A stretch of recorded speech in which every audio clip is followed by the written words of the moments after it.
Existió un sistema de transporte tan brutal que sus hombres solo podían viajar de noche para no morir de calor. Un viaje donde cada sombra podía esconder un ataque apache, un asalto de bandidos o una muerte lenta por deshidratación. En esta tierra, saber dónde encontrar agua entre las rocas era la única diferencia entre la vida y la muerte. No hablamos de trenes blindados ni de convoyes militares. Hablamos de las caravanas del desierto de Sonora. Un verdadero monstruo de transporte mexicano que durante casi 2 siglos venció a uno de los desiertos más letales de Norteamérica. Estos convoyes movieron fortunas enteras de plata, conectaron ciudades que parecían perdidas en el mapa y desafiaron al infierno en la tierra. Crearon una red de transporte tan compleja que competía con cualquier sistema logístico de su época. Y después, en solo unas décadas, desaparecieron por completo. Se esfumaron como si nunca hubieran existido. El escenario de esta lucha era el desierto de Sonora, un territorio de 260,000 kilómetros cuadrados, más grande que todo el Reino Unido. Pero su tamaño no era el verdadero enemigo. El enemigo era el calor. En verano, las temperaturas superaban fácilmente los 50 grados centígrados, un calor suficiente para cocinar un huevo sobre una piedra, un calor que podía matar a un hombre en cuestión de horas si se quedaba sin agua. Este no era un desierto de dunas suaves. Era un infierno de rocas afiladas y arena que se tragaba las ruedas de las carretas. Un lugar lleno de serpientes de cascabel, escorpiones y un sol que no perdonaba a nadie. Y sin embargo, a pesar de todo, las caravanas lo cruzaban, porque del otro lado de ese infierno había riqueza, ciudades mineras repletas de plata, puertos que conectaban con el mundo, oportunidades que valían el riesgo de morir en el camino. Para entender la magnitud del peligro, basta nombrar una de sus rutas, el Camino del Diablo. No era una metáfora, era su nombre real. Entre 1848 y 1900, se contaron entre 400 y 2,000 muertes documentadas solo en ese tramo. Algunos morían de sed, a solo unos metros de un ojo de agua que nunca encontraron. Otros simplemente se desplomaban, sus cuerpos vencidos por el sol implacable. Había quienes caían ante apaches o bandidos, y sus restos quedaban abandonados a la intemperie. Y estaban los que, simplemente, desaparecían, tragados por la inmensidad. Los arrieros conocían estas historias.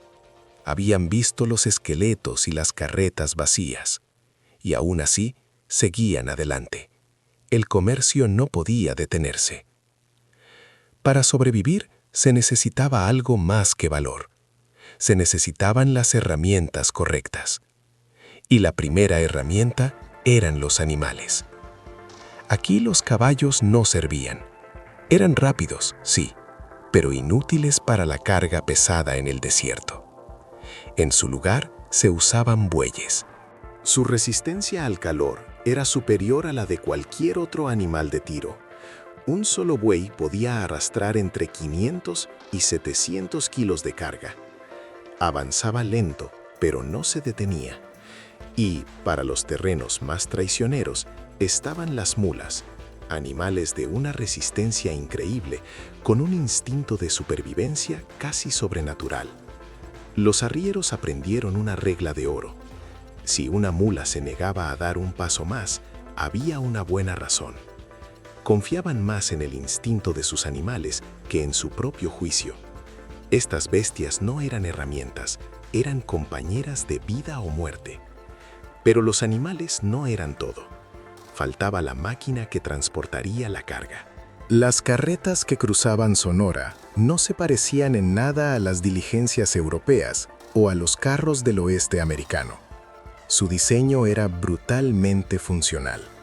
Sus ruedas eran macizas, hechas de una sola pieza de madera. No tenían radios. La elegancia de una rueda con radios era inútil en Sonora. se hacían pedazos contra las rocas o se hundían en la arena. En cambio, estas ruedas toscas y pesadas eran bestias de carga. Podían pasar sobre piedras que destrozarían cualquier otro eje.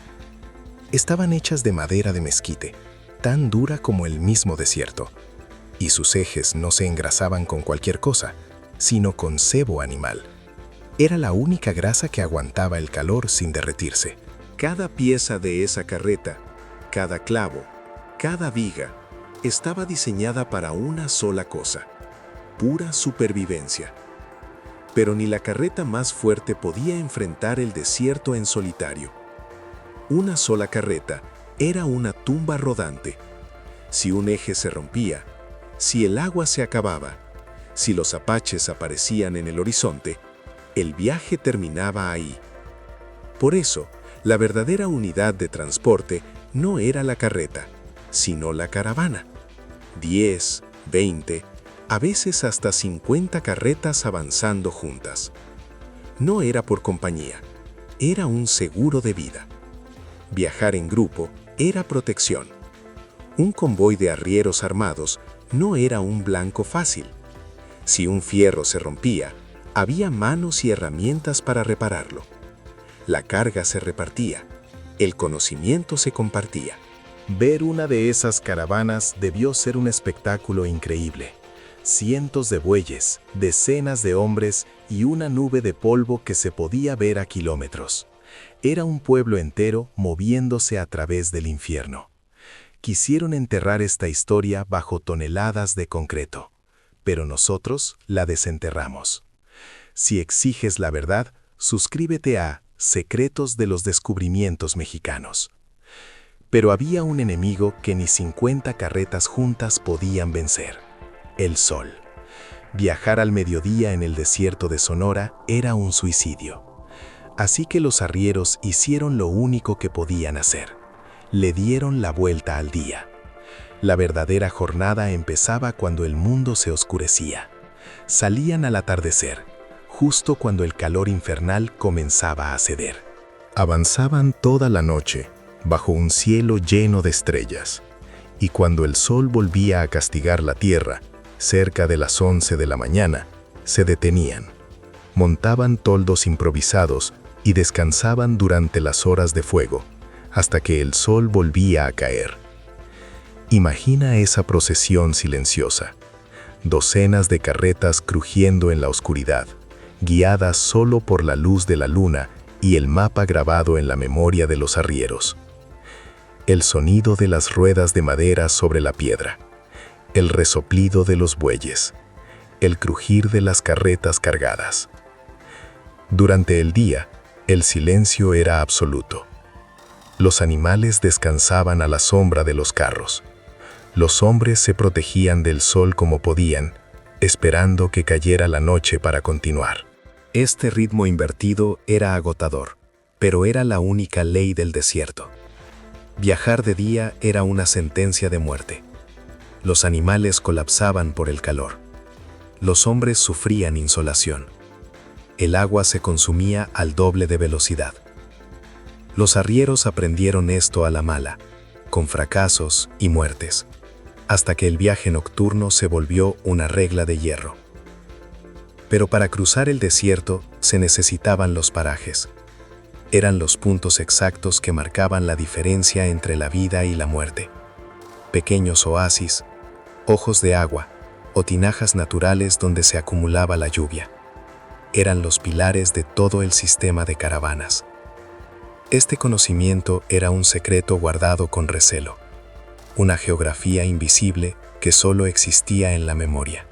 Quisieron enterrar esta historia bajo toneladas de concreto, pero nosotros la desenterramos. Si exiges la verdad, suscríbete a Secretos de los Descubrimientos Mexicanos. Estos puntos de descanso no eran casuales. Estaban espaciados cada 20 o 40 kilómetros, según la región. Era la distancia justa que un buey cargado podía caminar en una noche, antes de necesitar agua y descanso. El problema es que estos parajes no estaban en los mapas. Su ubicación se transmitía de arriero a arriero, de una generación a la siguiente. Perder la ubicación de un solo paraje significaba vagar sin rumbo, buscando un agua que estaba a unos kilómetros, pero que nunca encontrarías. Los veteranos memorizaban cada señal, una formación rocosa, Un tipo de planta. Incluso el olor del aire les decía que el agua estaba cerca. Ese conocimiento valía más que la plata que transportaban.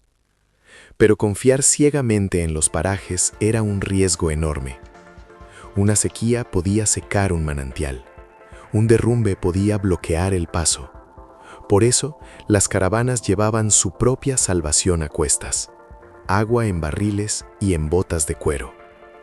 Calcular cuánta agua llevar era una ciencia mortal. Poca agua significaba morir de sed antes de llegar. Demasiada agua agotaba a los animales, hacía el viaje más lento y al final aumentaba el consumo. Los arrieros expertos calculaban el gasto exacto para hombres y bestias hasta el siguiente punto, y siempre añadían un margen para emergencias. Las cuentas eran brutales.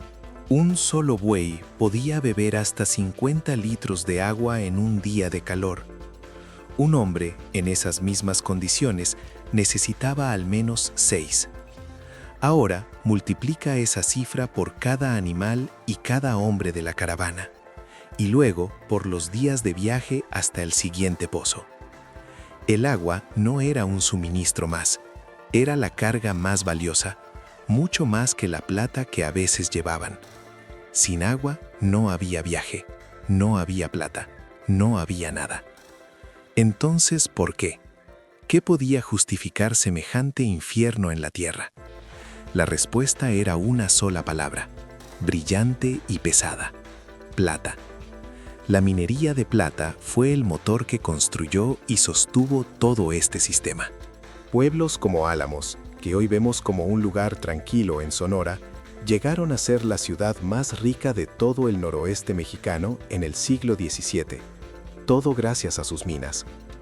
Hablamos de una riqueza que hoy es difícil de imaginar, toneladas de plata pura, arrancadas de las entrañas de la sierra. Esa plata necesitaba salir, tenía que llegar al sur, a Guadalajara y a la Ciudad de México, para ser convertida en moneda o enviada a España. Al mismo tiempo, las minas eran como islas en medio de la nada. Necesitaban de todo: herramientas, comida, ropa, pólvora. Las caravanas eran las venas y las arterias de esta economía. Llevaban los suministros hacia las minas y regresaban cargadas con el metal precioso. Sin las caravanas, las minas morían. Sin las minas, las caravanas no tenían razón de ser. Un sistema perfecto, interdependiente y brutalmente lucrativo para los que lograban sobrevivir. Pero cuando la carga no era comida o herramientas, sino plata, todo cambiaba. Esas caravanas tenían otro nombre, se les conocía como conductas, y eran fortalezas móviles. Cuando cientos de miles de pesos en plata se movían por el desierto, todos lo sabían. Los bandidos lo sabían, los apaches lo sabían. Por eso, las conductas viajaban con una fuerte escolta militar, soldados pagados por los dueños de las minas, armados con mosquetes, pistolas y lanzas. Las carretas se colocaban en círculo durante la noche, creando un fuerte improvisado. Los propios arrieros eran hombres de armas tomar.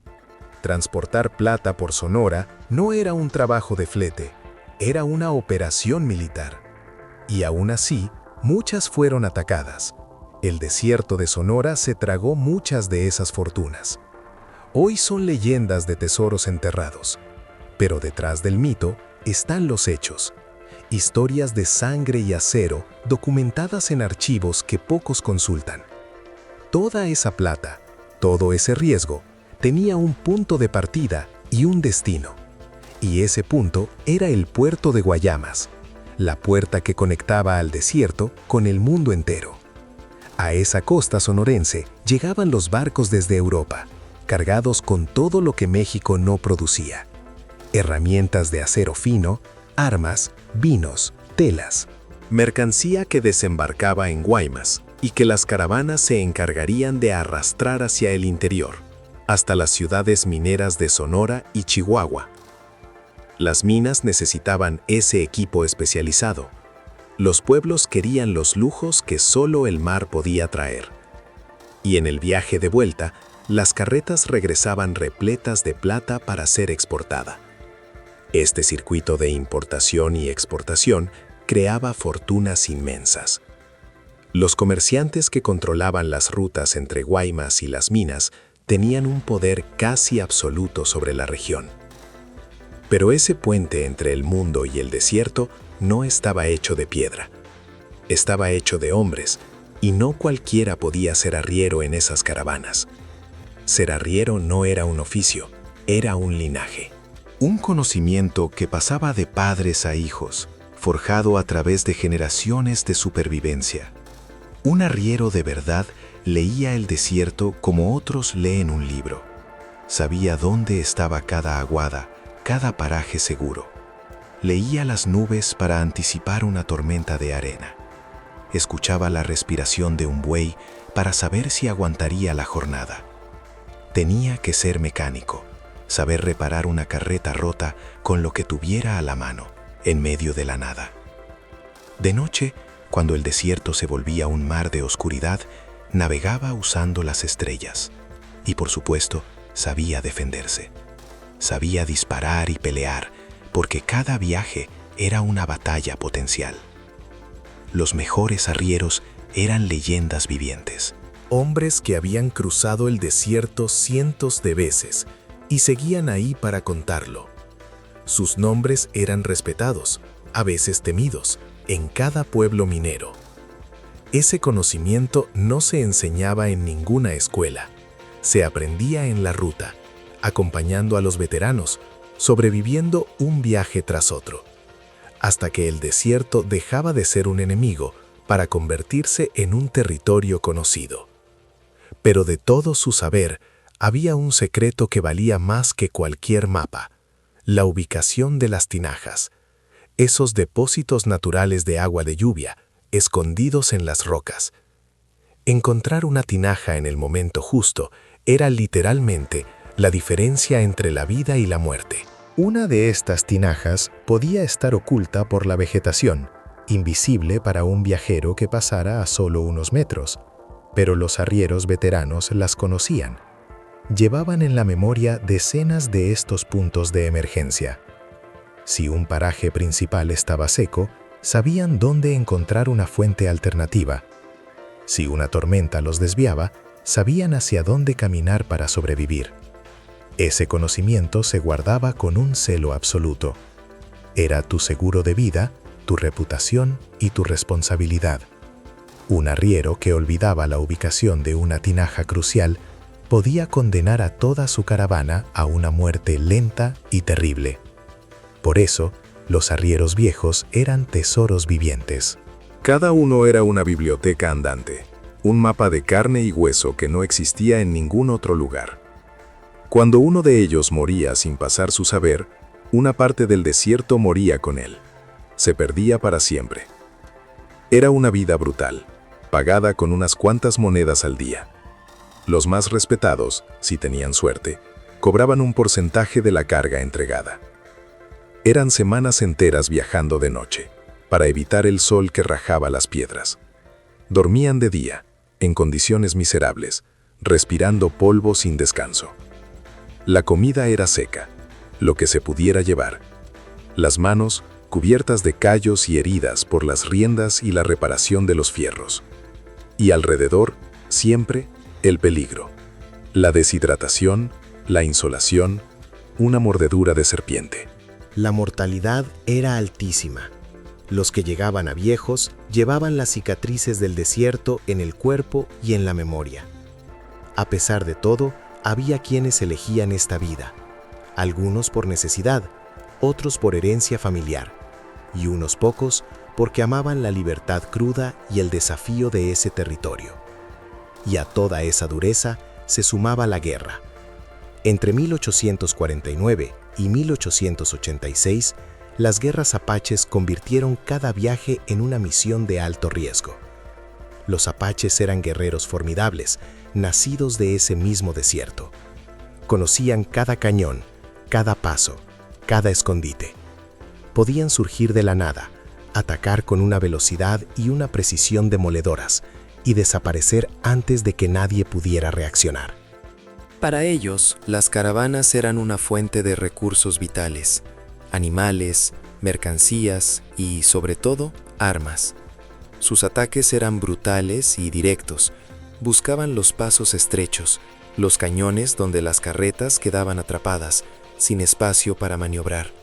Por eso, la única respuesta era la fuerza y el número. Las caravanas comenzaron a viajar en grupos grandes, fuertemente armados. Durante los peores tiempos de la guerra apache, solo se movían con escolta militar, pero ni siquiera eso era garantía de nada. Los archivos de la época están llenos de reportes, carretas destruidas, arrieros muertos, mercancías robadas.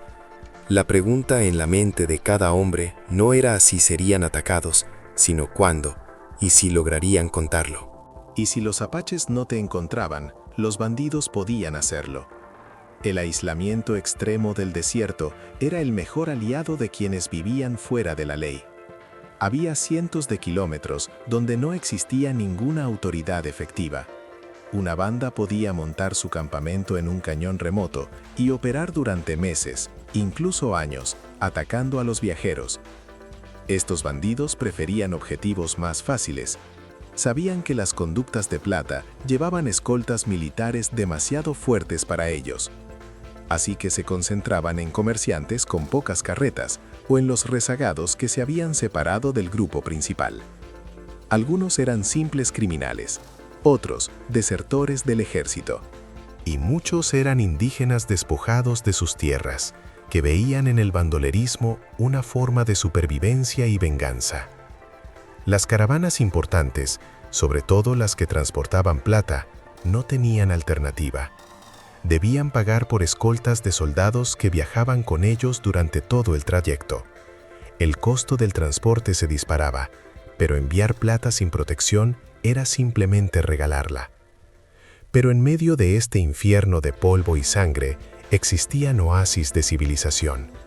Las misiones jesuitas y franciscanas, fundadas por hombres como el legendario Padre Quino durante los siglos XVII y XVIII, eran verdaderos refugios. No eran solo puestos de conversión religiosa, eran estaciones de supervivencia. Allí, una caravana encontraba pozos de agua, almacenes de comida y talleres de reparación básicos. Un herrero podía arreglar una rueda.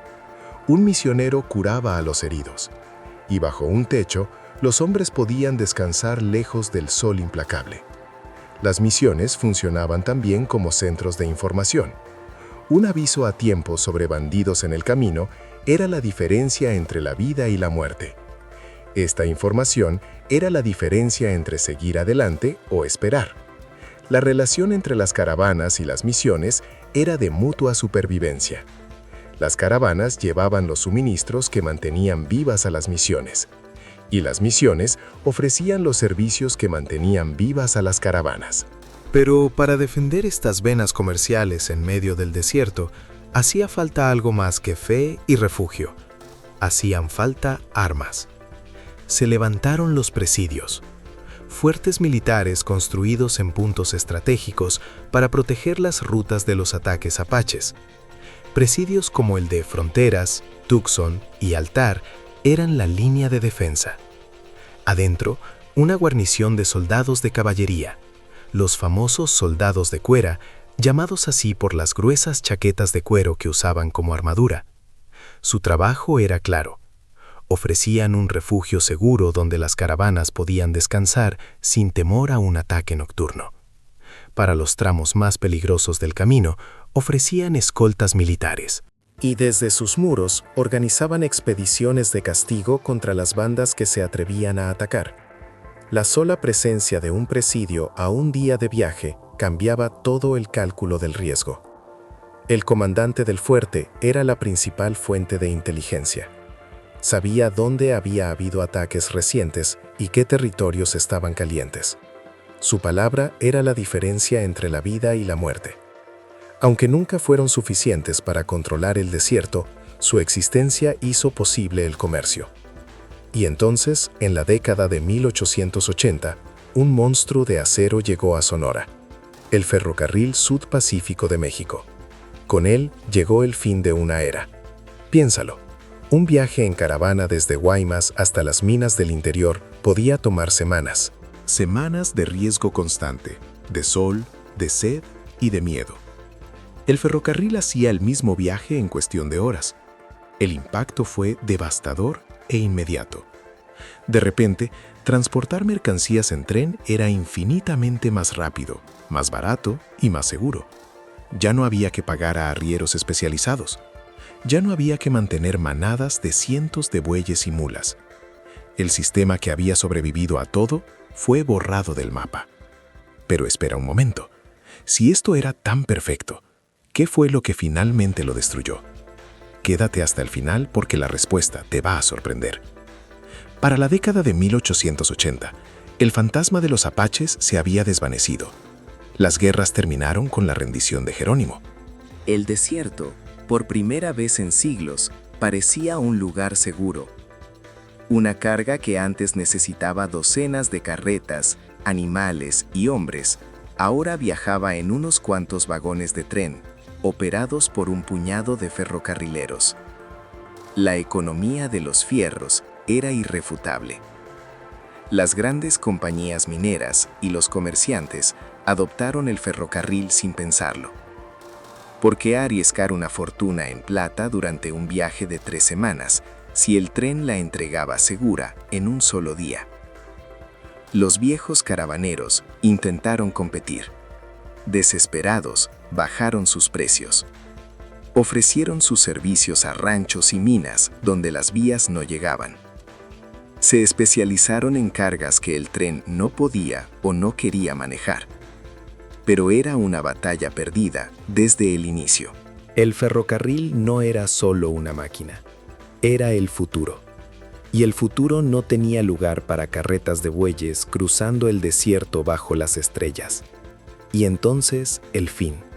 Fue rápido, silencioso. Para 1910, el sistema de caravanas había desaparecido como la principal arteria comercial de Sonora. Sobrevivió apenas en las zonas más remotas, en lugares tan aislados que ni el ferrocarril llegaba, pero ya estaba agonizando. Los arrieros veteranos, esos maestros del desierto, se quedaron sin trabajo.